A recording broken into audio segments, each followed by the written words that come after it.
नमस्कार, मी सुरेखा फुपाटे, जिल्हा उपनिबंधक सहकारी संस्था हिंगोली, महाराष्ट्र शासनाच्या सहकार पणन वस्त्रोद्योग विभागाच्या वतीने पुण्यश्लोक अहिल्यादेवी होळकर शेतकरी कर्जमाफी योजना 2026 ची घोषणा करण्यात आलेली आहे। त्यानुसार हिंगोली जिल्ह्यातील जिल्हा मध्यवर्ती सहकारी बँक मर्यादित परभणी चे अंतर्गत येणाऱ्या प्राथमिक सहकारी संस्थातील थकीत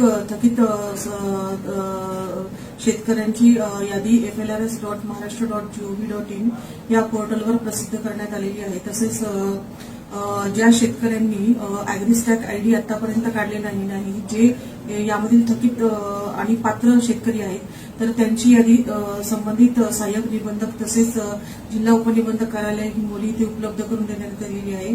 त्यामुळे ज्या शेतकऱ्यांनी त्यांचा फार्मर आयडी काढलेला नाही, त्या शेतकऱ्यांनी त्वरित फार्मर आयडी काढण्याबाबत संबंधित तालुक्याच्या सेतू कार्यालयास भेट द्यावी आणि त्यांनी तो फार्मर आयडी त्वरित काढून घ्यावा।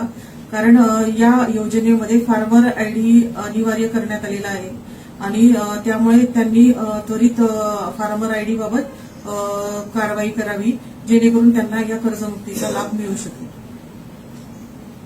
नमस्कार शेतकरी बंधूंनो, स्वागत आहे आपलं कृषी संपर्कमध्ये। आणि मित्रांनो, ज्याप्रमाणे आपण अगोदर माहिती पाहिली आहे त्याप्रमाणे आपल्या राज्यातील शेतकरी बांधवांना जी आपली पुण्यश्लोक अहिल्यादेवी होळकर शेतकरी कर्जमुक्ती योजना आहे, तर मित्रांनो या योजनेचा आता लाभ घेण्यासाठी आपल्या शेतकरी बांधवांना ॲग्रीस्टॅक नोंदणी क्रमांक देणे बंधनकारक असणार आहे। म्हणजे की शेतकऱ्यांकडे फार्मर आयडी की असणे जे आहे ते बंधनकारक करण्यात आलेले आहे। जर शेतकऱ्यांकडे फार्मर आयडी नसेल तर या शेतकऱ्यांना कर्जमाफी किंवा जे प्रोत्साहनपर अनुदान आहे तर याचा लाभ जो आहे तो मिळणार नाही।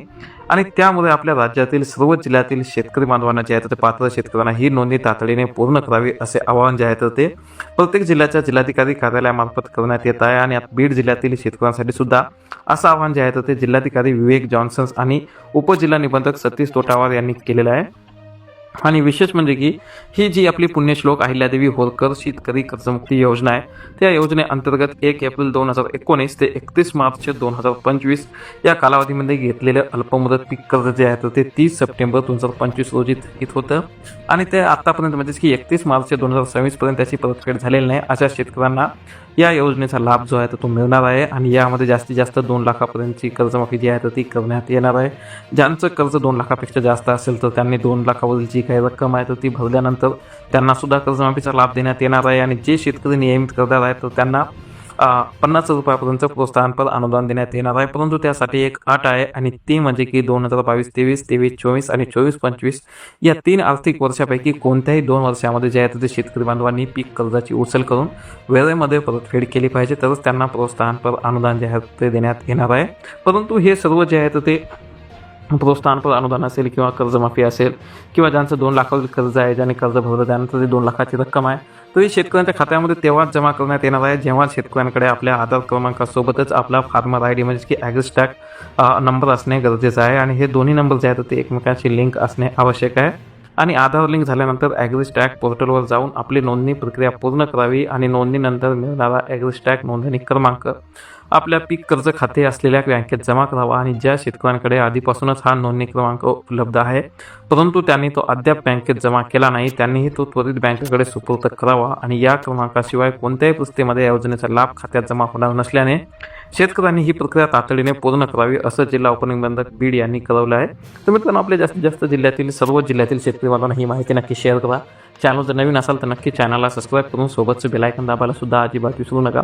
तर भेटू एका नवीन व्हिडिओमध्ये, तोपर्यंत धन्यवाद। जय हिंद, जय महाराष्ट्र, जय जवान, जय किसान। मित्रांनो, पावसाळा सुरू झाला की एक गोष्ट नक्की होते।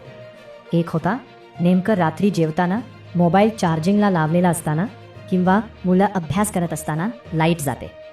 पण आता त्या काळजीला फुल स्टॉप। फ्लिपकार्टवर 400 ते 500 रुपयामध्ये मिळणारे हे इमर्जन्सी बल्ब्स वीज गेल्यानंतरही 3 ते 4 तास उजेड देतात। एव्हरेडी, हॅलोनेक्स, बजाज आणि पॅनासॉनिक हे 4 जबरदस्त पर्याय आहेत। एकदा चार्ज झाले की लाईट गेल्यावर आपोआप सुरू होतात आणि संपूर्ण खोली उजळून टाकतात। पावसाळ्यात वारंवार लाईट जात असेल तर हा छोटासा खर्च तुमची मोठी अडचण दूर करू शकतो। म्हणून डिस्क्रिप्शनमध्ये दिलेल्या लिंकवर क्लिक करून तुमचा आवडता बल्ब आत्ताच बघा।